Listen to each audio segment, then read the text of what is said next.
Hello there, Josh here. Hopefully you can hear me, see me in the bottom right hand corner.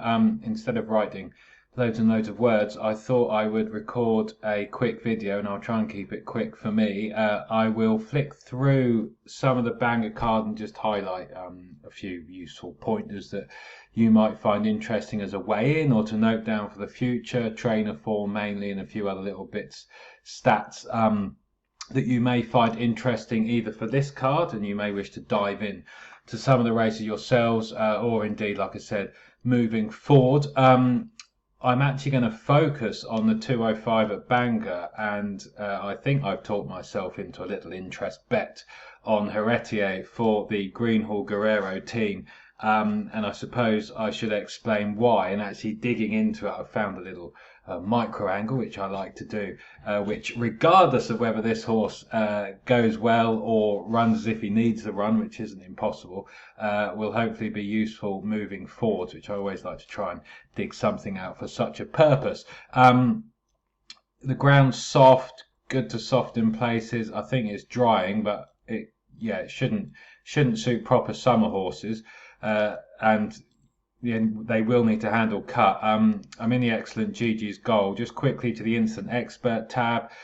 This just shows horses that have performed against race conditions and various other things. This obviously doesn't take account of horses that may improve for the conditions they're about to race in. But one way to attack this game, of course, especially if focusing on handicaps, is mainly you can obviously focus on horses proven in conditions that you think are well handicapped and or are open to a little bit of improvement, and you think their mark could look lenient still at some point. So that's all chases. I can click handicap chase. We can see here Creative Control and Heritier have no problem with the class. Jolly Maker is okay at the class as well, and actually £4 below last winning mark, which might be interesting. Some of these others have some questions in the class. You can change the class here, just see class 1 through to 4. So again, Bittersweet Symphony, Sinister Minister, Denali, and iMac Wood all have questions in class 4, although it's a 0 to 110 and isn't exactly the best chase in the world. What do I want to say about Heritier? I suppose the Greenhall Guerrero team, for me, are probably a trainer combination to keep an eye on moving forwards. They've done really well in the last couple of seasons, in particular, I should say, with their chasers. One of the things I do, I suppose, when looking for a way in or to try and build a case, as that instant expert thing, of course, I'm generally probably better in handicap chases to some degree, although as we saw with that Worcester 12 to 1 hack up job, the odd handicap hurdle falls my way as well. But I do like, as you know, a stats foundation and some stats to help put some meat on the bones. And actually with these excellent report angles in Gigi's, which you can set up, and I actually need to look at what settings I've got and refresh myself, but he ticks 8 particular angles actually from a stats perspective, and likewise you can note these down. They'll be useful moving forward regardless of what this horse does. Toby Wynn looks much improved. I think he's associated with the Greenhall Yard. He's been there for ages. Was a £10 claim of 7.5. Does visually, and I wouldn't confess to not being a kind of expert on jockeys in terms of technique and positioning and stuff. I'm learning plenty still, but he does look a much improved model in the last kind of 6 months or so, especially over fences, famous last words. He's riding with confidence and in form, which can be an important thing for jockeys. 4 from 15, 6 places the last 30 days. He rides Bangor well, 5 from 16, 8 places, plus 44. That's a decent record and little kind of stat there you can keep an eye on. And yeah, so his record of last year, he's in form, as we've said.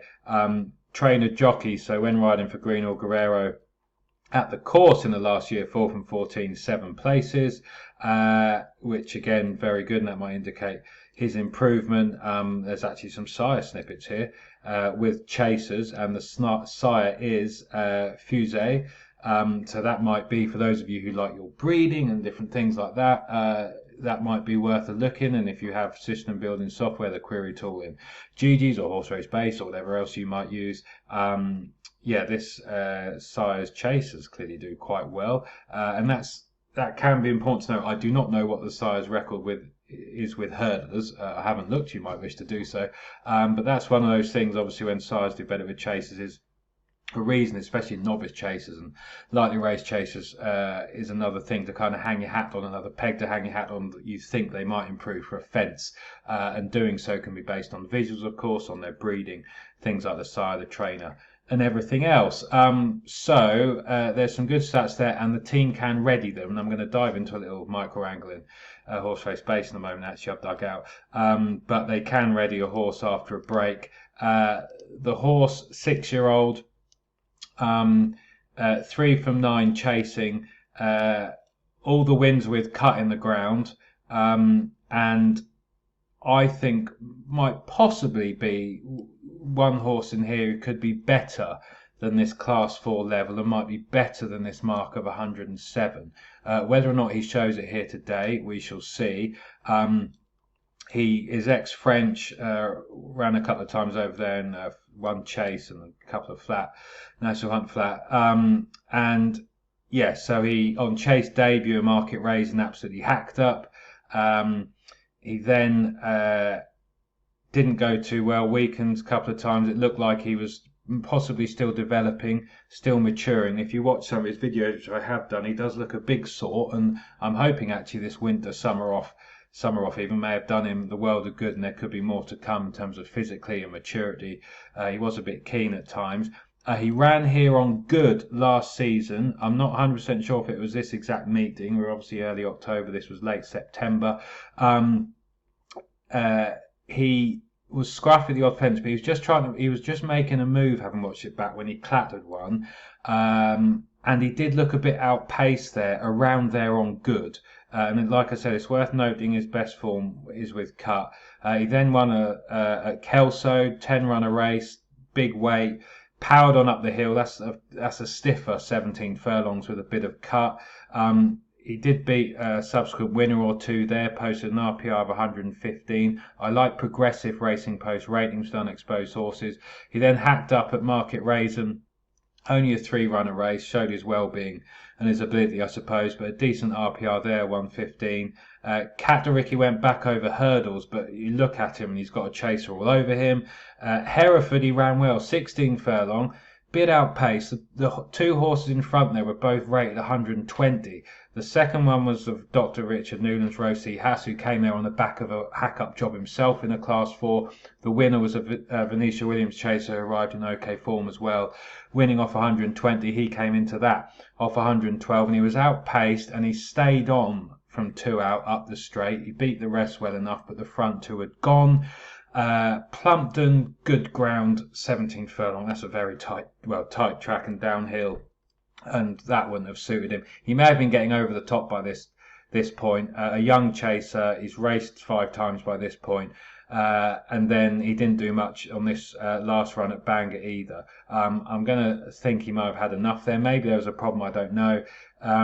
He stopped there in March, so he's had plenty of time. If he went in a field in March, they've had plenty of time to get him back and to get him fit first time up. That isn't necessarily the case. Last season, although I think the trip was a bit too short and the ground possibly a bit too lively for him, and his jumping was a bit fiddly at times.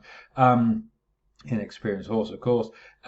He was still racing in May, so he had a kind of extra month. So it's not impossible they got him back a month sooner than they did do last season, and that will make a crucial difference to his fitness, if that indeed is what they've done. These wins here in that Hereford run, although the race hasn't worked out particularly well, I like the form of the top 2 there, are much better than anything he faces here, and I thought that was an okay effort. I just thought there might be a smidge more to come, and he might be slightly better than this class in time. We will see. That's why they race. Of course, I could be very, very wrong. I'm just going to click on Green or Guerrero just to look at their age stats with chasers. So this is just with 6-year-olds. Decent. Plenty of them get backed and go off short enough. You can't just back them all blind, sadly, but 15 from 60, 29 places. That's pretty decent. We've got all those other stats I've touched on there. I wanted I want some more stats. I think, is he going to be fit? 193 days off. I've just explained some of that logic why I think he might be. They can get them ready. I'm going to jump over to Horse Race Base, which is my system. It was what I use for my system building tool. I started using this before Matt developed GGs in the way he has, and I still still use Horse Race Base over the GG's query tool, but that's a very good piece of kit as well. So I've got Greenhall there, Guerrero handicap chase, that's all their chasers. I just want, in all handicap chasers, novice handicaps and standard handicaps, I just wanted to see first run of the season, are they fit? So I can do horse runs of the season, hopefully you can see that. 0, so their chasers, first run of the season, 1574 plus 75 SP. This arguably is a time to catch them, and they've done okay in 2023 today. Now, horse runs of the season, that can be since May. I wanted to look at days since run. So, yeah, haven't run this season. Can they get them ready after a longer break? So, yeah, I mean, those stats there, 121 days. If you went to 300, although even more, these even longer times, even longer 366 plus, suggest the horse may have been off injured, they have a problem, and might be they want to run, but they're small figures, of course. But if we just do 121 days to 300, so they haven't run this season. That's since May the 1st, or after Sandown's last fixture, which denotes the end of the winter jumps, or end of one season and the start of the next day into May. And yeah, so all handicap chasers haven't run this season, 121 to 300 days off, Greenhall Guerrero.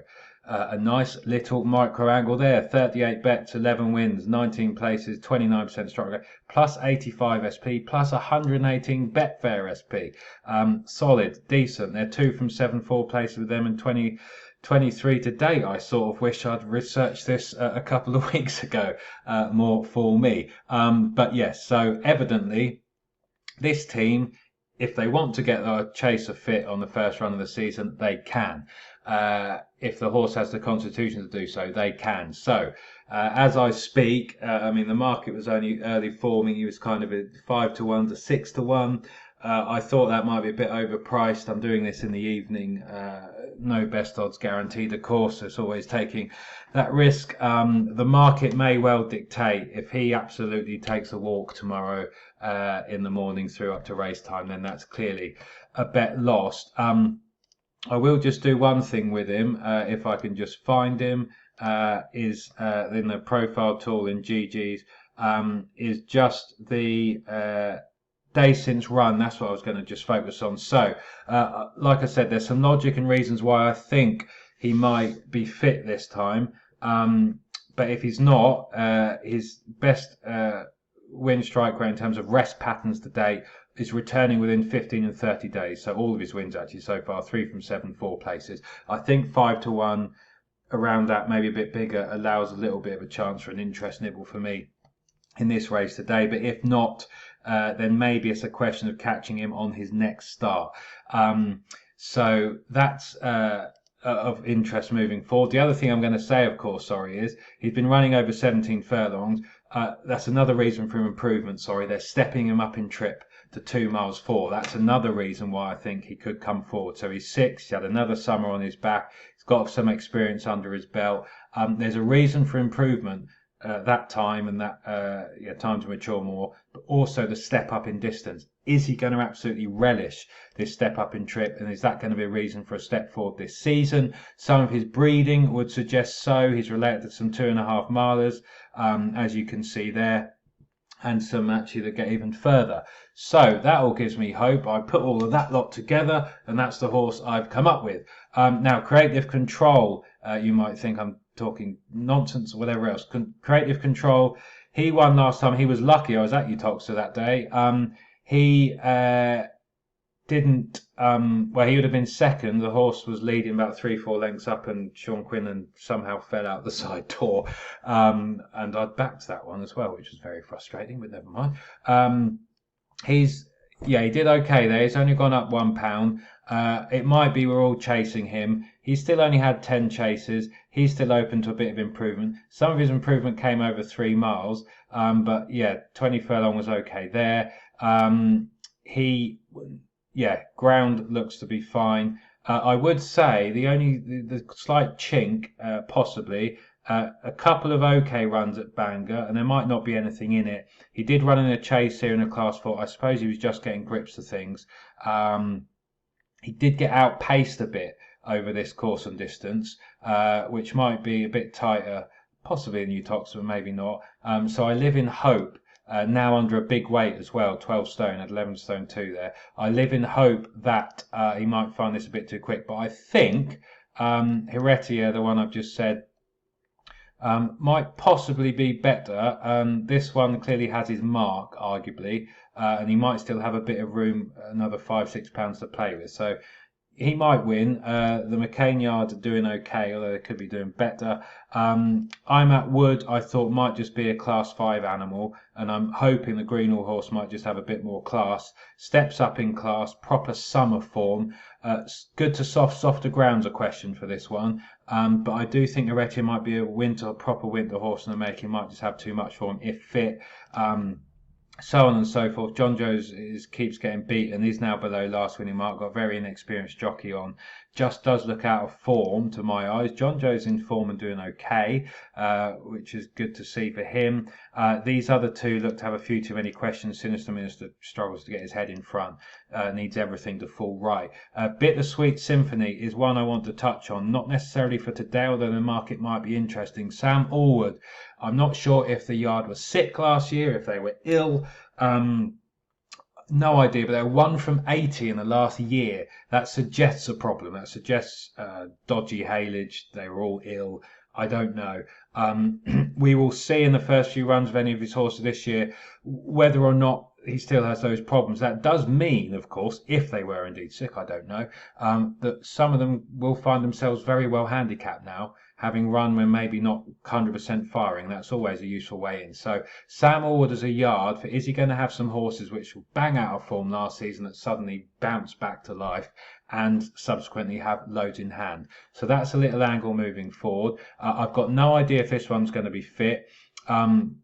Is well handicapped, which is worth noting, down to 88. Last win was here over this course and distance off 91 and hacked up. It was a crap race. Or not the best race, but course and distance fine, soft ground fine. I've got no idea if he is going to be fit. I don't know if Sam, he's never run well on seasonal return before, so that's a question for him, but it'll be interesting to see what the market does. Is well handicapped. All wins to date have been at Class 5 level. Will find this Class 4 too hot? I'm not sure. Will he be fit? I don't know.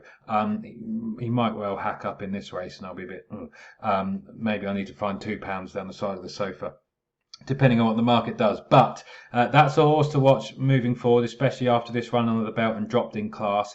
If there are signs that the Sam Allwood team are bouncing back to life from whatever issues have troubled them before. So that's some thoughts on that. Pace here, you can win from out the back. Heritier has generally been held on to a bit, but I'm hoping over 2 mile 4, a slightly slower tempo might be able to sit a bit handier. Might want to be settled. That's if he's here to run his race, of course. If he's here to have a day out and to get this run under his belt, they might well be patient on him and he'll run it on. But his mark won't do any damage. It might be about his next race. We shall see. But at the early odds, kind of 5.5, Heritier was the one for me. A short video, as I said, ticking around to 20 minutes, but I hope you found it useful. There's nothing else on the card I'm going to be diving into as such. There's quite a few maiden hurdles and interesting little races, some really kind of lower grade Class 5 handicap chases, which are tricky. This one, another Greenall one, lots of similar stats I've highlighted. I think this is Chase debut, so maybe Fences will be transformative. This 70 rated horse hasn't done much over handicap hurdles, although this run here was a bit better. Maybe Fences may transform. Not impossible. Lots of unknowns there, but it does look a kind of open, winnable race for one of these horses. Some arriving in okay form, but clearly no world beaters, but lots of guesswork there. Some interesting novice and maiden hurdles. I did just want to flag, just for something for use. Emma Lavelles are going okay. The place stats are good. proportion, percentage of rivals beaten stats are good, so they're actually in okay form, which might be something to keep an eye on, as is Lucinda Russell. Trainer jockey Russell Fox in the last 2 weeks, 2 from 6 4 places. She does well with horses from other yards on the first start for her as well. So yeah, the Russell team seem to be firing okay, and they can ready one if they want. This one does have some interesting form in these. Some of these horses she bumped into in bumpers have gone on to be quite highly rated and some multiple winners. So I'm not sure whether today's the day, but could be an interesting one to watch moving forward. Obviously some horses here completely unexposed, some big yards. Unless you are connected to the horse or know what your horse has been doing and who they've been working up against, etc., it's quite hard to have a grip for me on a race like that on this sitting at home looking at the computer screen. And yeah, so on and so forth. Twister, as we know, is in form. Trainer stats last 2 weeks pretty good. And when Sam's been riding last 2 weeks, 5 from 9, 7 places, that's not bad. So they're clearly going okay. This race I haven't really dived into, handicap hurdle. Plenty of horses arriving in form, and with some with lightly raced profiles and so on. And yeah, I do keep I'm Mark Wolford now, obviously, because we've got our own Blazing Soldier up there. Ursa Major Racing have bought this one out the Brian Ellison yard. I did just flick through because it was Wolford, and I knew Ursa had just bought this one recently, and I was trying to look at why and what they'd seen, and I just have a look generally, I suppose, with my syndicate head on. But yeah, quite lightly raced in hurdles and chases, so there's possibly some upside potential. I did clock actually just this Cheltenham run, and I can see running on 4th there off 118. So maybe Connections will be excited about getting back there at some point. And it is interesting, maybe they're coming straight out. This one steps up in trip, having been outpaced and stayed on. So for Mark Wolford and his new owners, I hope he runs okay. I'm no idea what his exact trip is. He's obviously a bit of a character and a bit in and out at times as well, small field wins and so on, but maybe they'll have some fun with him. That's just a general musing as an aside. Another maiden hurdle, and so on and so forth. Another maiden hurdle there. The Ollie Murphy team are in form. Trainer stats last 30 days. I speak. He had another winner, hack-up job at Southwell. Sean Bowen's riding like a man possessed. Trainer jockey in form. He's obviously the stable jockey for Ollie Murphy now.